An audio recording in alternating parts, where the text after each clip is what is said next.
Hey everybody, welcome back to Addiction, Alcoholism, and the Three Principles. This is Greg Suchy back with Harry Durbisky, and today we are joined by Dave Banks, who's going to share a little bit with us about his dad, Syd Banks, and obviously any questions that we have. We want this to be a nice interactive discussion here.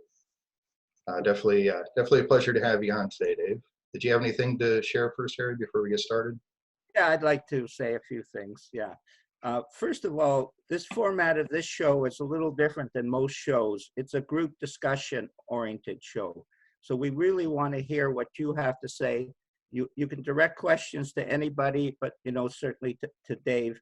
But we don't want it just to be listening to somebody and then have a few questions at the end where everybody just says, "Whoa, that was fantastic," which is basically the typical seminar or webinar that people have. So please do ask questions. You're more than welcome, and we'll go wherever the energy takes us. The other thing that I want to bring up about our show is we've always tried, certainly in my head, is to bring the legacy of Syd Banks into this show. And it's really important when you're teaching out there that be a presence. And that was one of the reasons I wanted Dave to come on, to enhance the presence of his dad as a human being and also as an enlightened being. And also to emphasize that Syd's message was not psychological, it was spiritual psychological. And that's one of the major reasons why Syd's influence on the principles still elevates everything. In fact, in my opinion, that nobody comes close to Syd Banks. One of the other thing that I want to emphasize is in the early days, which I came to Salt Spring in the middle of 1976, there was a tremendous emphasis on the poor, on the suffering. And some of that has drifted away in the Three Principles movement. And I want to highlight that again of his dad's compassion and understanding. His dad was interested in alleviating the suffering of all people.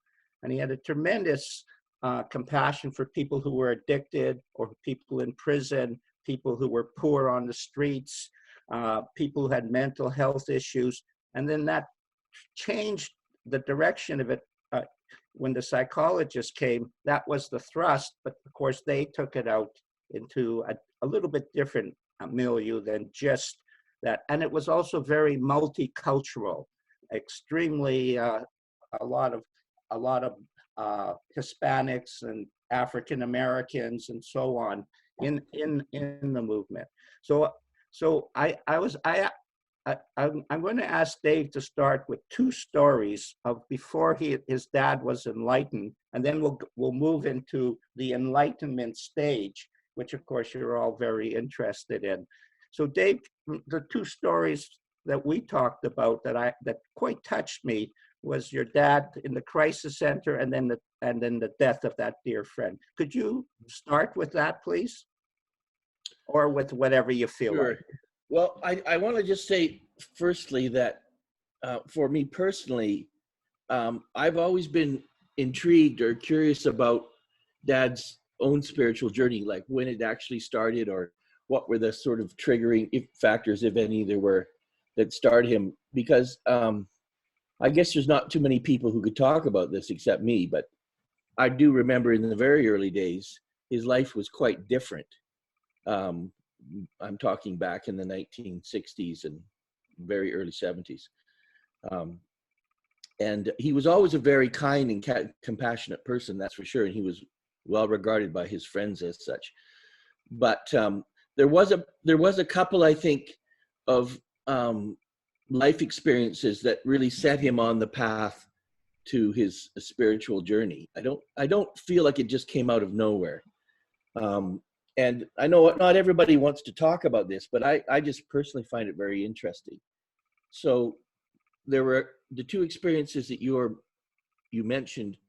One of them was, you got to remember, he was working in a pulp mill, and he had a lot of friends. Mostly they were British or Scottish, and he was very much into the whole Scottish thing. He had a Scottish radio show for a while, And but at some point, something changed, and so he and my mother started working in a crisis center on Vancouver Island. My mother was a nurse, and I, they were dealing with some pretty with people that he never had contact with before, and dealing with situations that he was really not very experienced with. So there were people calling in suicidal. There was a lot of addiction issues, and so I think he found it very interesting. But I also think it really affected him quite profoundly, that experience. And the second one you mentioned it was about around the same time. He had this radio show, Scottish radio show on Chum Radio, it was called, in Vancouver Island. And so on weekends, we would, he and I would get in the car, and we'd go drive around to deliver records to his fans, which were mostly little old ladies, Scottish ladies. And then he would pick up groceries, and he would go to a friend's house. And this friend was someone who was dealing with a very significant alcoholism problem. And he had, it's a typical story. He had lost his family. He had, he was, finding it difficult to work. And he was, he would go on these binge drinking sessions. So on the weekends, we would stop by his house, and Dad knew that he didn't cook, and he wasn't eating properly and that sort of thing. He lived alone in this house. So Dad would take him groceries, and we'd chat with him. And he was a wonderful person, very sweet, very kind, generous person when he was sober. He was just a completely different person. And Dad felt a very close connection with him. So in any event, he eventually passed away from his alcoholism. And I think that hit my dad pretty hard too. And that may have been what triggered him into the whole crisis center work as well. I'm not entirely sure. But yeah, those were two fairly significant events. And those we're talking very late 1960s, 1970s sort of period. And he was on his journey at that point. He was fully in his spiritual journey, and which went on for, and then of course he went to a counseling place that was on a small island off Vancouver Island called Cold Mountain, and that's where he had his first real epiphany, and that was around that same time as well, maybe slightly after it. Yeah. So that's it. And he always had a soft spot for the working man. He was always very compassionate towards people who were less fortunate. It was just his nature from the very beginning. So I don't think that was maybe enhanced as a result of his experience, his spiritual epiphany, but it was just always part of his nature. I think he was a very giving, extremely kind, and extremely generous person. So Dave, when your dad had his epiphany or his spiritual awakening, could you describe a little of what you saw? I've heard of what your mother described, but and also the impact your mother had on your father. Okay, well, I mentioned that there was a lot of people think there was just one insight. There was actually two. The first one took place in Cold Mountain that I mentioned, and the second was a far more powerful one that took place maybe a year or so later. And at that, we had a summer place. It was actually my grandmother's place on Salt Spring Island. We would go there often, and so it was an autumn day in 1973, and he was sitting in front of the fire. There was only a few people in the house. I was one of them, and my mother was also there, but nobody was actually in the room with him at the time. And so he was it was right on the ocean. He was looking out to sea, and it was like a 180-degree view of the sea. As I recall, it was kind of a gray, typical autumn day. And then he just I mean, the rest is, nobody knows for sure. Like, I don't have any sense of time of how long it took or what it, I don't think he did either, because he went into this very euphoric state where time just stopped, and he explained it to me like he had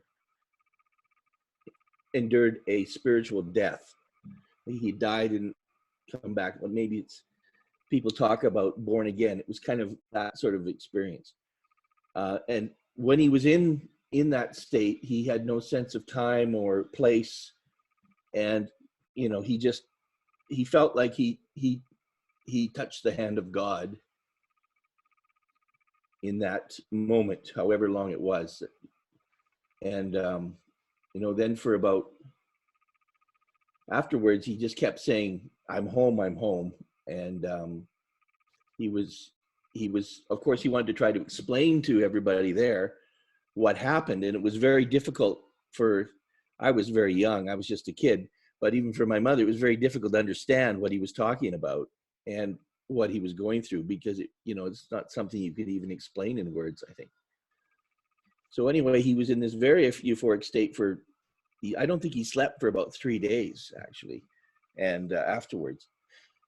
And of course, that was you know, it was kind of his Damascus Road experience that changed his life forever. And he knew, at that moment, he said he knew that he was on a new course in life, and that his mission in life was going to change. And who became, and how did he get in? Like, did he advertise, or how did he get to, like, he started with 0, except your mom obviously was the first person. How did it kind of, how did you see it sort of evolve from there?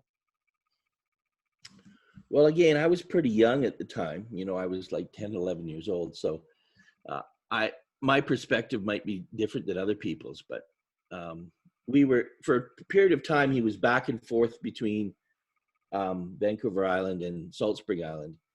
And he kind of had one foot in each community. And then at some point, like around, it was around the spring of 74, we permanently moved to Salt Spring. He did put an ad in the paper, which I have seen, which said basically that he was looking for, I don't know, students or others that he could mentor, that were interested in spirituality. And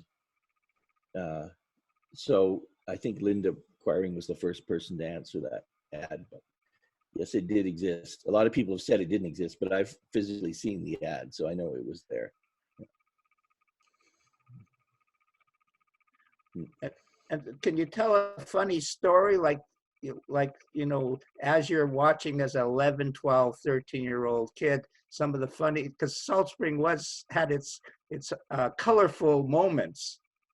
Well, you know, a little bit later on, like towards 1975 and 76, of course, a lot changed, and many people heard about Dad and started either moving to Salt Spring or traveling to Salt Spring to see him in fairly large numbers.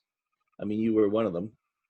And of course, you know, it attracted a fairly colorful, eclectic crowd sometimes. And, you know, so we'd have funny experiences. To say the least, Dave. I was talking to Bill Pettit the other day on a show, and he said, "Hey, Dave, do you remember that time when 3 naked people showed up at your front door and they were dancing and singing?" And I said, "Well, not really, Bill, but was that the first time I met you?" No, I was just kidding. But I don't remember. I mean, there's things, I guess I was too young. Certain things I don't remember, but I do remember one time coming home from a trip to the city on a weekend and arriving back, and there was all these people at the house that, camping. I mean, they had tents set up in the yard and stuff like that. So he became a bit of a kind of a celebrity, I guess, in a way. But, you know, my mother was an extremely gracious person too. She never missed a beat. She would just start, you know, handing out tea and graciously, you know, inviting everyone in. And so I don't remember a single person ever being turned away from our house, and a lot of people came down. We had this long winding driveway, and people would, I think we deliberately took the sign off the top of this driveway, so but people somehow would still find it, and they'd come down the driveway, and no one was ever turned away. And the same with my father, was with all his talks and conferences, no one ever was turned away for any reason. If they couldn't pay, he found a way that they would come. But that was one of his important kind of mission statements, is that no one gets turned away ever. And being in the presence, like for me, it was different being in the presence of Syd Banks than it was for Dave, because Dave was a son, and he was, of course, his dad. But for me, the experience was always, whenever I was in Syd's presence, you could just feel the elevator of levels of consciousness go up, and you Right. just automatically slipped into it. And Right. say I arrived in a very like really mental or intellectual state, Right. then he would I remember that we had a lot of work parties, and Syd we did a tremendous amount of work around his properties, and every time we went, it was a privilege, because it was like the greatest experience of your life. But if I arrived in a mental state, he'd give me Right. like something he had written, and he'd say, "Here, read this," and I'd go in the car and read this until my mind calmed down. So he was not only just having this presence, he was aware of what you needed so that you could enjoy the experience. And he Well, really wanted you. he had a tremendous calming effect on people. Many people have said that over the years. His own calmness, I guess, just kind of radiated out, and people were naturally affected by it, and they would then calm down themselves. And a lot of people did show up at our house in an agitated state, and or a distressed state of mind, and he was extremely good at bringing them to a more calmer state of mind. That was just part of his aura, I think. And this era that Syd is talking about, that Dave is talking, was the hippie era. So there were a lot of tripsters, a lot of very interesting things. A lot of people who said they were gurus and so on would be coming and then doing something. And things like a guy would take some tea and go on his knees and hand the tea to each of the people in the living room, type of thing. And say, now that's service, that's being in a state. And of course, it was an interesting show. And I'm sure a lot of times your dad kind of laughed at it, it certainly laughed at me a few times. I know that. Well, it was a time of tremendous experimentation, I think. And tarot cards and whatever, which I know that you know something about. And then there was a lot of people there was a lot of different techniques and kind of practices that people were adopting. Everybody was trying to get to the same place, of course, but they had lots of different ways of doing it, and some were obviously more effective than others. Dad never had an issue with meditation. If anybody thinks that, it's not true. He never put down meditation. He thought meditation and prayer, both, were a very good thing. Because if it helped to calm your mind and put you into a silent state, that was always a good thing. And for some people, it was a walk in the forest or a walk down the beach, or it was to spend time with their children, or whatever it was. The goal was the same, which was to try to get them into a more settled state of mind. Yeah. And I just want to bring this up because I brought it up. In that era, would you agree, Dave, that most people were quite poor? Well, at that time, certainly most of the people who were seeking him out were in that category. There's no question about it. Yeah. And Dad had a particular, as you mentioned, opening up, had a particular, he did care about everyone, but he had a particular soft spot for people who were disadvantaged in life or really struggling with painful situation. You know, he really wanted to affect people who were in jail or coming out of jail or who were distraught with their personal life in some way or on the streets. And he, you know, he was, as you know, Harry, he was legendary for helping other people. There's two quick stories I'll give you. One was he was going into a restaurant one time with a friend of his, and there was a homeless person sitting on outside the restaurant on the ground.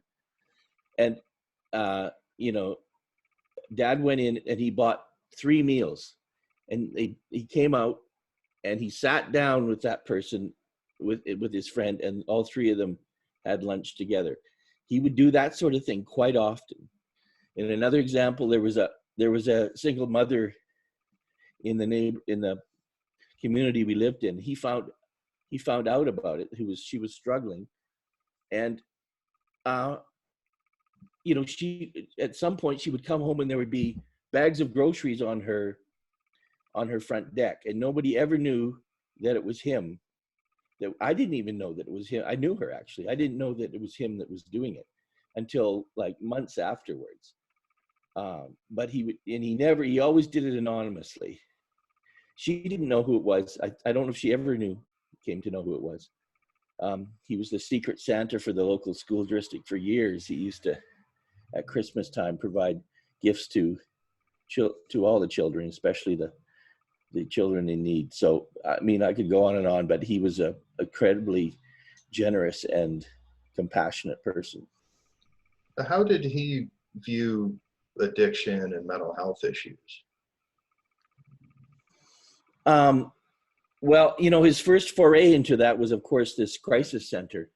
And I think that really opened his eyes to the extent of the problem, or you know, just how significant the problem was in the community, because he was fairly oblivious to it, I think, until that point.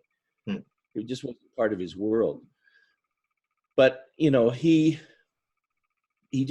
saw addiction as a painful personal struggle, like lots of other painful personal struggles. And for him, the solution was essentially the same. And, you know, he encouraged people to, you know, that's the 3 principles. The thought component of it is to try to not get themselves caught up too much in the mental aspects of addiction, and to try to get them. The first step is to realize, firstly, that your own thinking is having a detrimental effect on your health and on your life. Once you do that, once you realize that you are the main source of the problem, then the next step is to try to redirect thoughts into positive thoughts rather than negative thoughts. So to focus always on being positive. Dad used to say that all good things come from positivity and positive thinking. So, and that didn't mean to say that your struggle would necessarily end tomorrow or whatever. So for some people, it is a bit of a process, but ultimately, and they get better and better at managing it. But ultimately, the idea is to not let the past thoughts haunt you, and to really forgive yourself. See the innocence in your own addiction. And because we're all innocent at the end of the day. He himself, that was part of his, when he has that experience, he realized, he forgave himself, and he realized his own innocence, because he had a lot of guilt and a lot of negative emotions that he was carrying with him, a lot of baggage he was carrying with him. So he realized that it was important to get rid of that baggage and to really genuinely, you know, see the innocence in your own self, and realize that, you know, it's okay. I mean, everybody has challenges in life. It's not, and that you can get through it. part of it was to give people hope. I think he felt hope was very important as a first step as well in dealing with any very challenging emotional problem. Have hope. You have to have hope. Without hope, it's very difficult to, if not impossible, to conquer your demons, if you want to put it that way. Right. And it seems to me like the process of overcoming addiction and mental health issues is really, like you said, it's a process of stripping away things that are covering up your own innate health and well-being. Mm-hmm. You know, it's the stories that we've created over the years about ourselves and what that means about who we are and what we deserve and don't deserve and things like that. And it's something I struggled with for a lot of years, really poor self-esteem issues. And I covered it up with all kinds of drugs and alcohol and whatever. And it wasn't until I really truly became willing to let go of that view of myself that things really started changing. For many people, it is an escape, I think, and it's just a way of trying to cover up a lot of hurt and personal pain. But once they realize that it really doesn't exist except in their own, in a memory carried through time, as Dad put it, it's actually it goes away. It doesn't exist. It only exists in your own mind. Yeah. So and what we're talking about here, what we're talking about is we're not talking about the physical addiction. Yes, there's a physical side. You know, if you drink enough alcohol for long enough, you need to be medically detoxed. You know, many of the drugs out there that are being used, you need to be detoxed from that. What we're talking about is, you know, somebody goes in for, you know, a 90-day treatment program and they're completely clean and sober 90 days and they come out and they use right away. That's really what we're getting at. At that point, it's not so much the physical side, it's that psycho-spiritual side, like Harry was talking about earlier, that it points to that wisdom rather than the intellect. You know, we all have access to all the wisdom of the ages at every moment. Every possibility exists in every moment. And it's just a matter of what we've trained ourselves to see. And you know, Greg, the other thing is that Dad really profoundly believed in a second chance. That's why he named his first book Second Chance. That everybody deserved a second chance in life, and that we had to forgive whatever, you know, sins or misadventures they had been involved. We had to forgive those, and we had to understand that people can change. They can transform. They can be completely different people. And that's very important. Like he himself experienced that. So, you know, everybody has the opportunity to, and should be given the opportunity to transform themselves and be different, better people. Yeah. We're all capable of that. And that's why we're here today. That's why Harry and I started this series. Yeah, we wanted to get the word out to people that yes, there is hope. And not just hope that, you know, you can struggle for the rest of your life just staying sober every day, but hope that you can actually find freedom from it. You know, and just live a normal life, whatever that means for you. You know, and we'll always have our ups and downs. We go through phases and cycles, and we'll wake up for a while and maybe go back to sleep a little bit, and then wake up again, go back to sleep a little bit. And I think what we're all hoping for is that the next time we wake up a little more, we stay awake longer, you know, but we have that cycle to go through. And the other thing is that once people do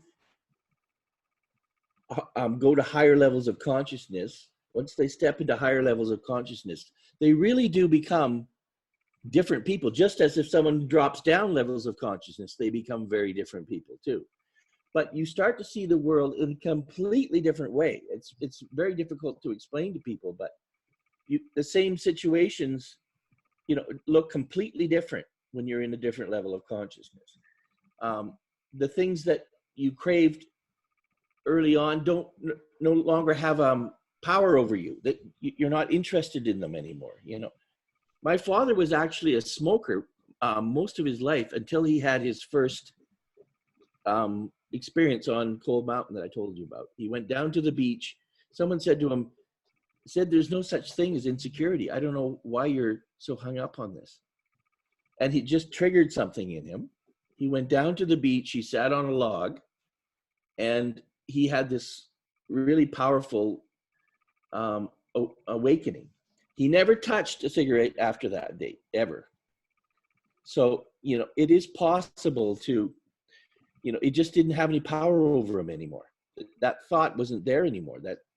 So even though there can be I agree, there can be a biological, physiological component to the addiction. In his case, I mean, maybe he had that, but he was able to overlook it, you know, until the point where it just had no power over him anymore. So, you know, everybody has the opportunity to become a very different person, and they will see the world completely differently, which it's not, of course, when they're in that lower level consciousness, they can't understand that or even conceive of it.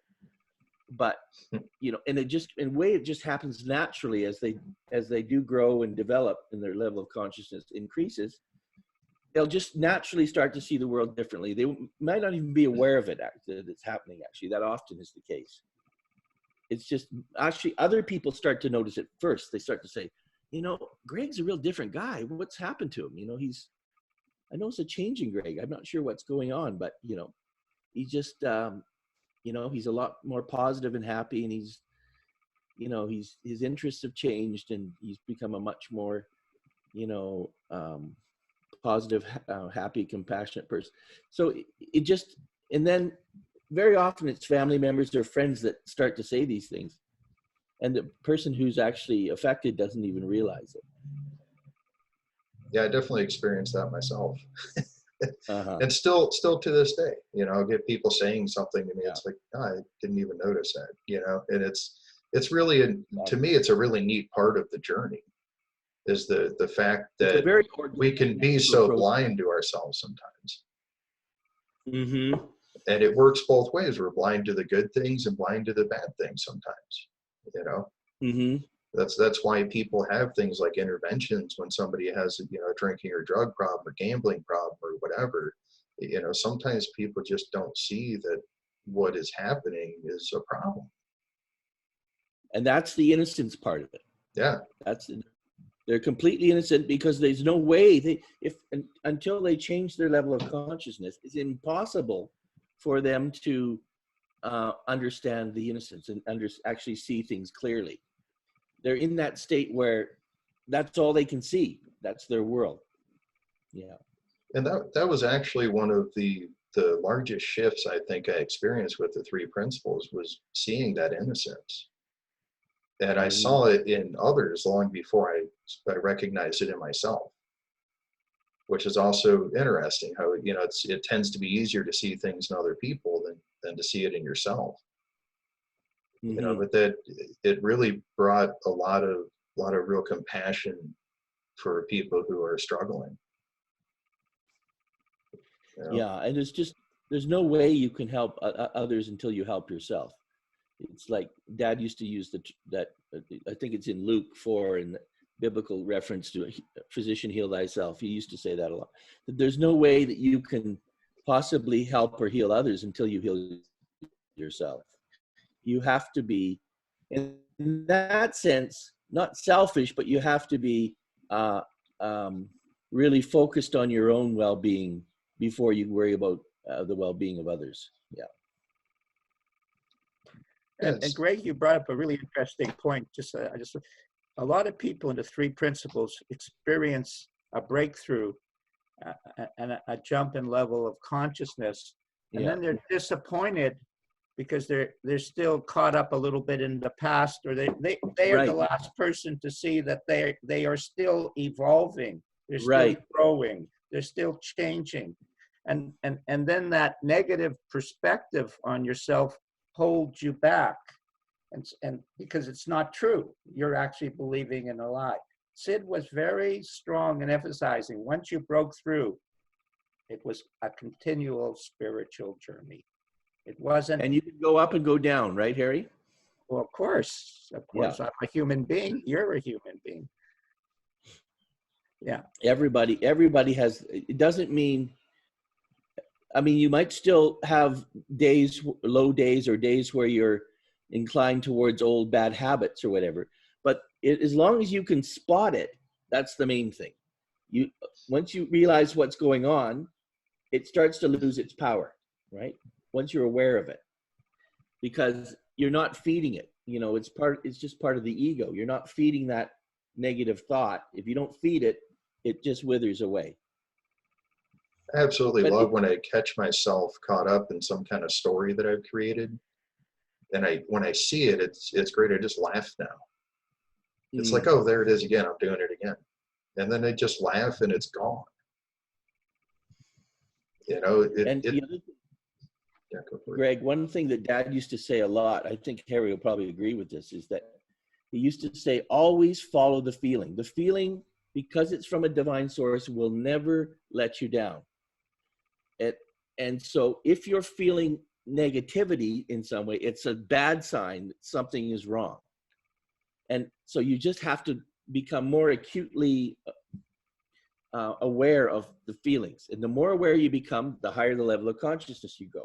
The more aware you come, the more that you can stop negative feelings from interfering with your thinking. Right. And I think the key with paying attention to the feelings is that a lot of our thoughts are subconscious, so we don't see them. We're not aware that we're having them, but we always have the feeling associated with them. Right, exactly. So using our feelings like a barometer for where our thinking is, I think is really vital, paying attention to that so that you know your thinking is in some place where, you know, maybe you don't want it to be. And that's when you go for that walk in the woods, or, you know, I got a kayak this year. I'm going to go kayaking later today because it's really warm for some reason. So, you know, I'm going to go enjoy the day and get out on a lake, and stuff like that is really revitalizing. It's recharging. It's beautiful.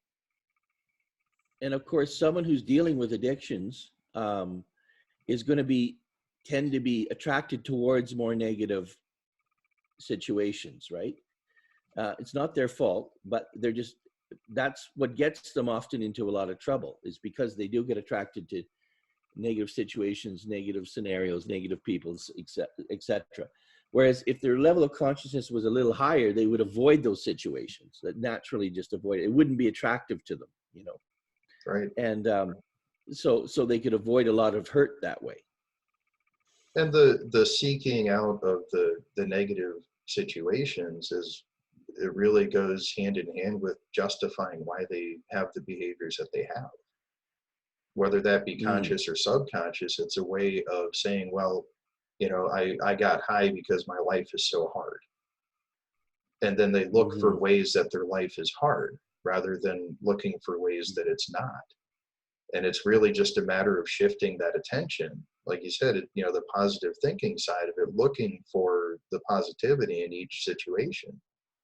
And even if there isn't, just separate yourself from it. I had a friend who had a drinking problem, and he explained it in an interesting way. He said he was always attracted to other drinkers, and you know, he would go to bars and he would hang out with people, and they'd get increasingly intoxicated, and it would get increasingly raucous and, you know, loud, and, you know, there'd be bad language and that sort of thing. But that, you know, he was attracted to that. But after he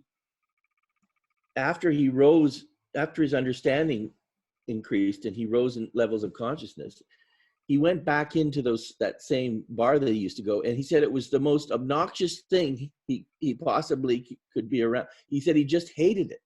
Loud, noisy, yelling people, and you know, the conversation, the level of the conversation was close to zero. So, you know, that's what happens when your understanding changes, is you see the world completely differently. Things that before that were very attractive to you suddenly become very unattractive. And also when you do, because we have to remember, it's natural to go up and down every day. That is part of the human condition. You have to have that understanding, or else you're always going to try and fly to the sky type of thing. That's not the reality. But what they're documenting is when you do go down, in a lower level of consciousness, you have a tendency to get stuck in time or stuck on a thought. On a higher level of consciousness, the time changes from big and keeps shrinking and shrinking, and you move up. So even Syd Banks would experience once in a while, he'd step into the personal and shrink. But his time down there was so short. It was like, boom. And that was mental health. The ability, yes, of course, but don't hang around there. And he understood how the mind works. And that's the trick, guys, how the mind works. You're not talking about what you do with the principles. You're talking about how the mind works. It's just like everything in life. Once you understand how it works, you can play with it. And obviously, Syd understood it as on an extremely pure level. And so his modeling later became my experience. Now, of course, not to the level that he was experiencing it, but I suddenly noticed, oh, I'm spending a lot more time not down there, where before I was, and the more mental I was, the more I defined, the more I was sure that I was right, the longer I stayed down there. Because the problem was I was defining myself. And of course, within that egotistical perspective, I found many an excuse. And the more I was down there, the more I would argue with people that I was right. And that's another indication, guys. If you're arguing with people that you're right, I got news for you. Only God is right. Humility is a very means. important thing. Yes, Yeah. Humility has to be part of it. As you start to become more positive, as you start to develop, you will naturally increase your humility. Humility comes along with it. And your connection to God, or your connection to universal mind, whatever that word is that you like, but that connection becomes automatic at a certain level. All of a sudden, like what Greg uses a totally different language than I use, but he's talking about the same spiritual connection. That's why we work together, because we're talking about the same spiritual connection. On a personal level, he'll do this and he'll do that. But on a spiritual level, love and understanding is the most powerful feeling. Well, and understanding that difference in perspective is important too, because if you've gone up quite a few levels of consciousness and you have the same kind of dip that you used to have before, it can still feel just as horrible, but you started from a higher place, so that dip down isn't that low. It's still higher than maybe your high used to be in the past, when you were, in the negative thinking all the time. And then when you dip down, it was like that really low depression. But now what I find is it's like I'm living so much of my life in such a higher place of happiness and contentment, that when I dip down, it still feels icky and wrong, and it's not wrong, but it still feels that way, but yet it's still nowhere near as bad as even a lot of my best days used to be. But that perspective, I'm coming from the higher place now, so it still feels bad. So don't, like, just be, if you've had an experience with the principles, you've had some insights, and then you feel like you've dipped back down, realize that dip may not be as low as what you think it is. Yeah, it's a bit, Greg, like if once you rise in levels of consciousness, those down times that you're talking about, it's a bit like watching a movie. Like you see it like a movie, and you realize, oh, okay, it's just a movie. I can turn it off. It's not Right. real. Yeah. Does anyone have a question for Dave, just out of curiosity?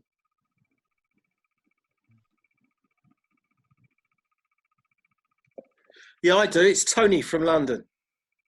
Hi, Tony. How you doing? Good to see you, Tony, by the way. Oh, do you know, You're one of my favorite places, Tony. I spend a lot of time in London. oh, lovely. Where any particular place in London that you liked? Oh, I've lived all over London. Oh, well, in that case, you probably. I live in Kew. You know, did you go to Kew Gardens? Oh, I love Kew Gardens. One of my favorite places to go. Oh, lovely. Well, I'm about 5 minutes from there. Oh, it's lovely out there. Yeah. Oh, it's lovely to see you. Lovely to hear you, and also thanks Harry and Greg as well for putting this on. And your generosity, guys, for what you share. It's a fairly quick question, Dave, if you don't mind me asking. I came into the group. I originally met Harry and Greg through my experience of being many years in and out of Alcoholics Anonymous, had alcohol problems. Came across your father's understanding and work. And one of the things that I brought into the principles, so it's me and my problem, is I always look for the best way to understand something. What's the right way to do it? And I could become I'm an easy target for people to say they have the right message or the right way or the right teaching. Or this is the quickest, and believe you me, all the while, of course, having some of your father's CDs that I've listened to, not realizing really deep down the best thing to do was just to sit back and listen to your father. But I'm sort of like falling prey for all of these coaching courses and, this is the thing I need to do. And I love what you guys have said about the generosity. I've lost everything as well through my addictions, and I'm kind of building myself back up now. So I kind of just wonder, because I get very confused. I kind of got into listening about the three principles paradigm, and I don't mean anything negative here. Just really appreciate any thoughts that you've got on this. And if you don't want to say anything, that's also fair enough. But I kind of got caught up in thinking that the three principles paradigm, because apparently there's the last writings of your father as a book that's going to be released by them, that was the right way to do the principles. And then there's the other side of it, which is the non-duality side that seems to be coming up more and more, the kind of Garrett Kramer approach. And I just kind of wondered, because when I listened to another one of your talks, you mentioned one of the best teachers in your thoughts around what your father was sharing was Eckhart Tolle, and it really took me back because, I've listened to Eckhart Tolle, but I didn't realise that. I suppose you probably know what I'm asking you, and I'm going on now. But what I'm asking you is, what's your view on all these different teachings under the principles? Because I find it personally a little bit confusing. Okay. So, Tony, the thing I actually I'll be completely honest, I got a bit of pushback for even commenting on Eckhart Tolle. But my point was that, Eckhart Tolle, one of his messages is the importance of a quiet mind. Yeah. And that my dad would absolutely agree with 100%. There's no question about it. Because that actually answers your question, which is, where do I find it? Well, that's where you find it. Dad said, it's not about me, it's about the message. Don't look to me personally. So, and it's not even about the words, it's about the feeling behind the words. So if you can get to that quiet place, that state of mind, then you can tap into that divine source, and that will give you the answers that you're looking for. Okay. So there's no great mystery about it. There's no particular technique that you have to use. Yeah. Anybody can get there. It's just a matter of learning to quiet your mind, and really get into that kind of state of grace, I guess you might call it, that state of grace. And from there, it will just flow into you, and you don't need anybody else for that. Okay. All right, thank you. And we're always using the principles. Sometimes we use them to create a beautiful experience of life, and sometimes we don't. But it's still the principles in action. They're impersonal. It's like gravity and thermodynamics and stuff like that. And the physical side, these are the principles in the spiritual side of life. And they do what they do. There's no way around that. You can't get away from gravity without leaving the earth, So you can't get away from the principles. They're always working. Even when you're having the worst day of your life, the principles are still working. Your thoughts are creating that experience. So the idea that somehow just understanding the principles makes your entire life fantastic is BS. I mean, it's not true. It will help you have a better life and live with more ease and comfort, but you still have to deal with life. You're still going to lose loved ones and feel that pain. It's going to happen. But to be able to go through that pain knowing where it's coming from, rather than believing that it's going to be there forever.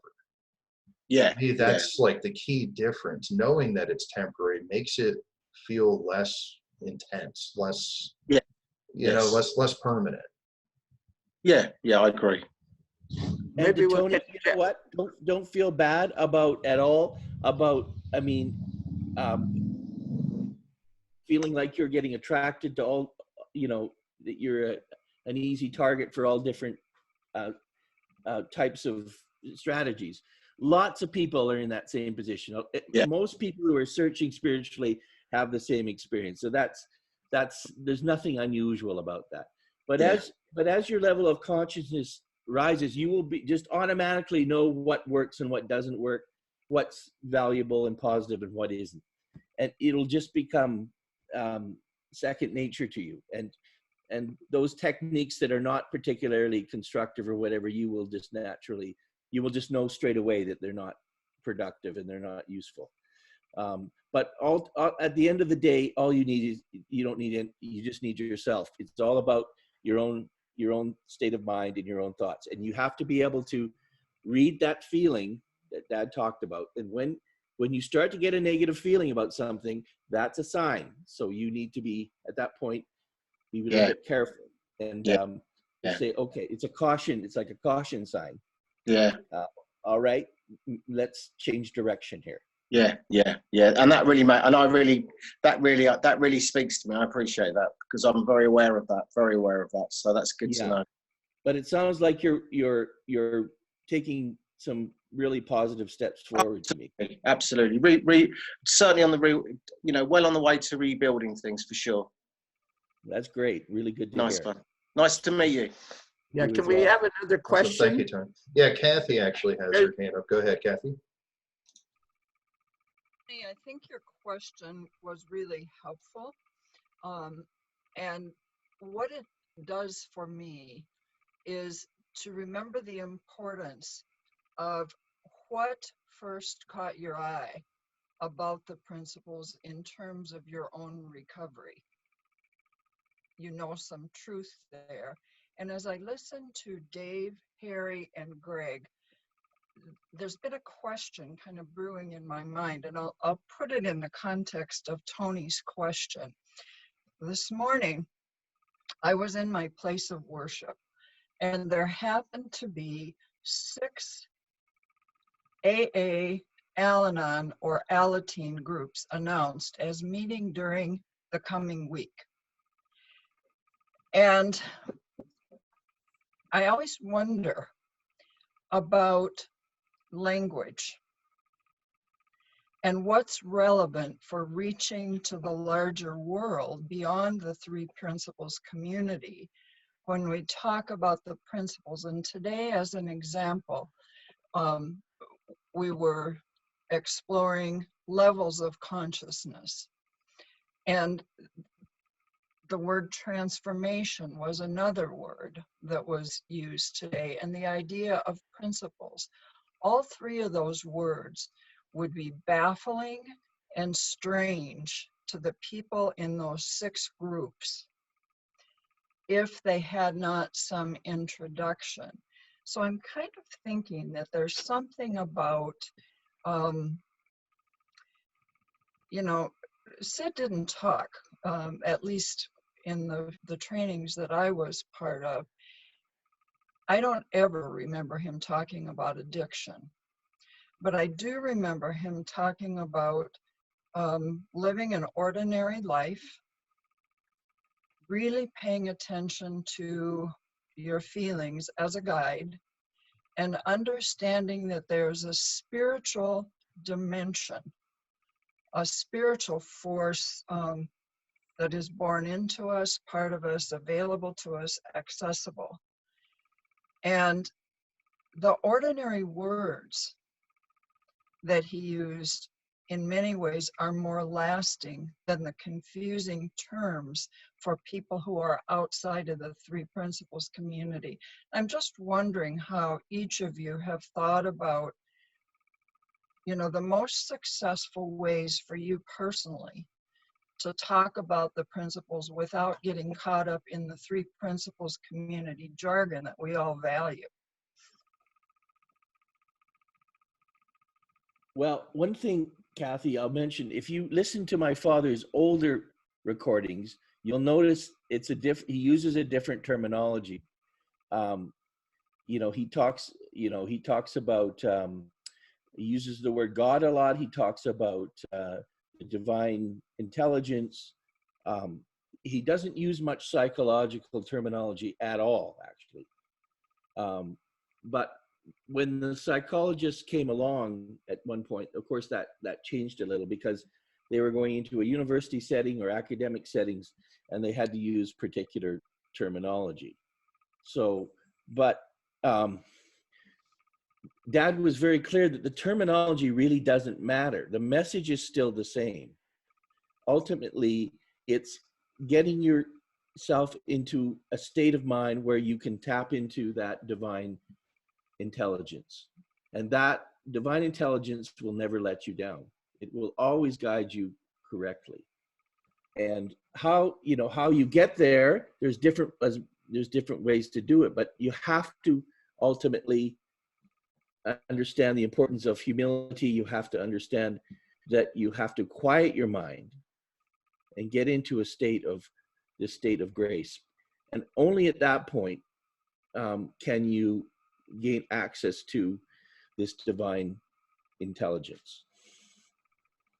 And then, Kathy, on a practical level, you talk about your experiences and your understanding, period, and leave it at that. And you won't have any trouble expressing Kathy to the people, not the book of the three principles.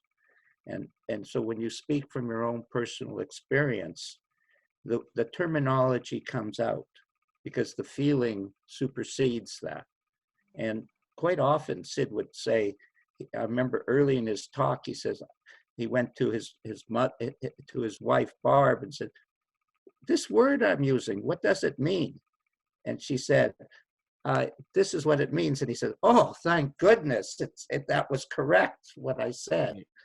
So he started from, he had grade 9 education, and he's then talking to professors and so on. And naturally, the terminology changed. And when I entered the indigenous world, the terminology changed again. Right. So in each world, there is different terminology. What's the difference if you call it God or mind? What is the difference? It's just one word triggers people in the wrong direction, and another milieu, it triggers them in the right direction. You find out that. Kathy, I can't see you right now, but one of the interesting, if you listen to Dad's older work, the three principles are mind, consciousness, and thought. But originally, he said he used the term Christ consciousness, not consciousness. Yes. Christ consciousness. But so it's evolved, I guess, somewhat over time. And so it's very important people not get too hung up on the terminology, because it's, I understand that some people might be confused by terminology, but that's why Dad said, look beyond the words. He kept reminding people all the time, look beyond the words. It's not the words. I'm aware of that. And I'm asking this question because in the long run, the success of reaching the community of people who are not in the three principles and who are looking for a way through and out of a life of addiction may require that we really think seriously about how do we even label what we do. I don't think that's so much as important as being in a space of love and compassion when you're talking to the person. But when I first started working with people and I came across the principles, I talked about, the three principles and went through explaining all that. And it never really had the impact that just having a conversation had and just seeing where that goes. And now I would say more of what I talk about is habitual thought patterns more than the three principles, because that's really what it is. We, at some point, like I know for me, at some point in my life when I was fairly young, I started feeling like I didn't belong in the world, and I didn't like that feeling. And my first addiction was to food. My mom was a great baker, and she always had all these sweets around, and that was my first thing because it was there. And if I had lived in the city where, my friends were getting into harder drugs and stuff, that's probably what I would have turned to first. And after so many times of turning to whatever substance to relieve my suffering, my brain started kicking. Our brains are very efficient. And that subconscious thought pattern started kicking in and said, okay, every time I feel this way, all I have to do is reach out for something. If I have a drink, if I smoke this, if I put a needle in my arm, if I go gamble, if I go have sex with a random stranger, I'll feel better. And to me, when you cross that line into addiction is when it becomes completely subconscious. The choice is still there. It's happening automatically because we've made that choice so many times. And for, when I work with people, a lot of the process behind it is learning how to retrain yourself. So the next time that feeling comes up, like you want to escape, you try to make a better decision. And it's not always going to work every time. And that's okay. That's part of the innocence behind it. But if you had even one time out of 10 that you did not give in and you did not use whatever substance, that's a win. And then eventually it'll be 2 out of 10, and then 5 out of 10, and you start working your way up as you create a new thought pattern. Like we were talking about earlier with the positive thinking, it's changing a thought pattern is really what it is, rather than looking for the negative and looking for a way to escape that negative. Now I'm looking for the positive and a way to really thoroughly enjoy that positive and just be present with it. How do you see that, Dave? What Greg just said? Do you agree with it or disagree with it? Well, for the most part, I agree with what Greg's saying, because Greg's saying what he's saying is that that it's really more about the feeling than the words. And of course, in different traditions, faith traditions, Buddhism and Hinduism and Christianity, so the terminology is different in terms of describing, the levels of consciousness and journey and enlightenment experience. In the very early days, Dad used to use the word satori, which is a Buddhist term to describe his awakening. So what has to be, you can get tripped up on words. You have to be very careful about it, because too often people think it's in the terminology, and it's really not in the terminology. To that extent, I really agree with Greg that it's about the feeling and the love and the positive feelings that drive it, not the terminology so much. It's looking for a feeling. Yeah. One time, Kathy, Syd did talk about thought and alcoholism in front of, let's say, 150 people, which I'm still trying to. I had the tape once, but I lost it and I can't find it anywhere. And I really want it because I'd like to hear it again from the perspective I have now. But Syd basically, on that topic, never mentioned alcoholism. Then finally, one guy got up raised his hand, quite disgruntled, and said, "Well, don't you want to get people off alcohol?" And Syd turned to him and said, "Well, obviously." So in his mind, he was talking about the spiritual answer to what Greg was describing. And that's what his answer was. It was a spiritual answer. And and like Dave alluded, it covered mental health, everything, everything. But that was his direct tape on thought and alcoholism. And I remember that question. I don't remember what he taught, but I remember that question. And at that point, I didn't understand his answer, Syd's answer. Now I understand his answer. And that is also part of what you're doing, Kathy. You're sharing something, not always for the moment. Maybe 2 years later, that person will go, oh, that's what Kathy was talking about. And that's very, very powerful, because Syd once said to me, Harry, if you don't get it in this lifetime, you'll get it in the next one. I found that very discouraging. But that was the truth, well, there's still hope for you, Harry. There's still hope.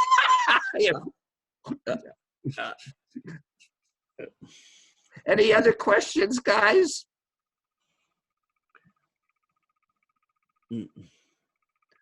Well, it looks okay.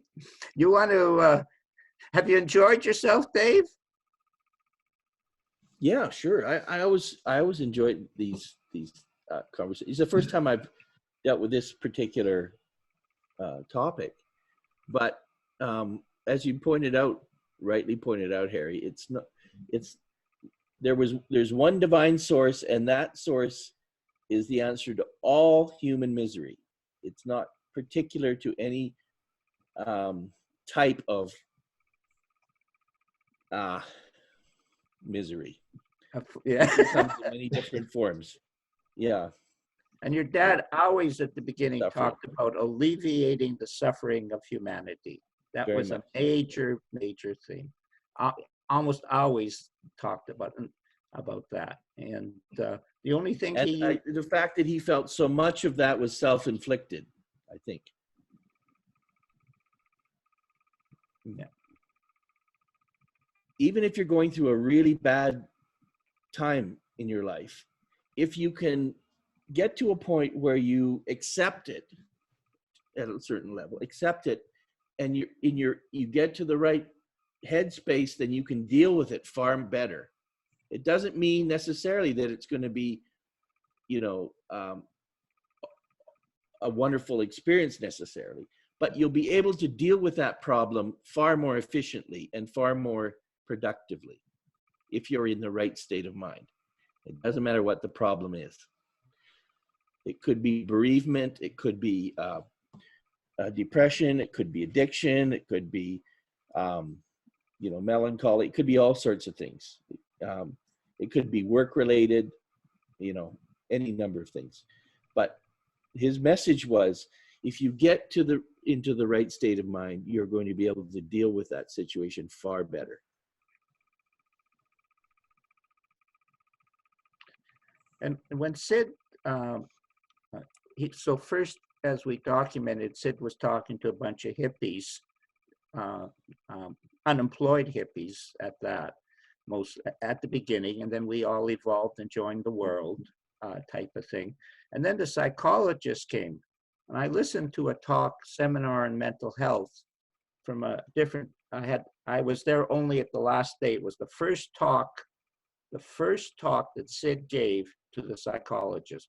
And Dr. Roger Mills was the leader of that. People have to understand that.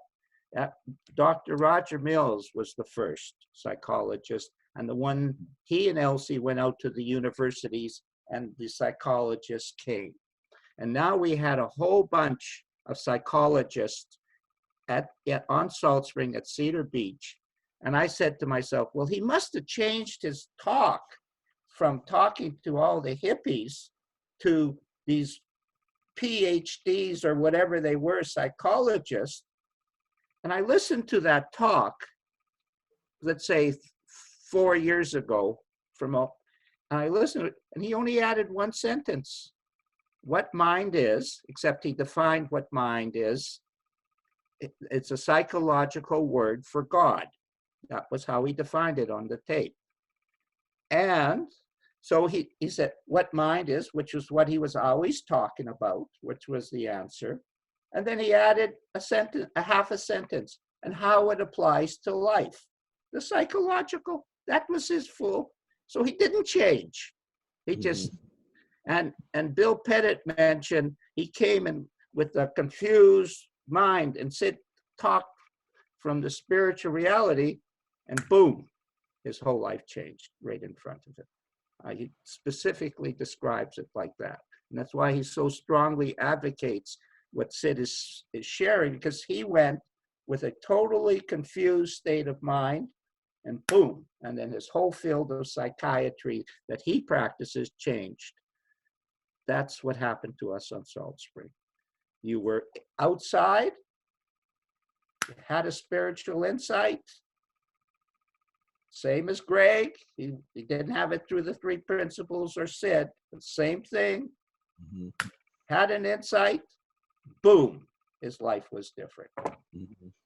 And that is a very powerful message. And then the psychologist came and started to talk about what you do with the principles. But it's still... That's a very good summary, Harry. Yeah, that's right. Mm-hmm.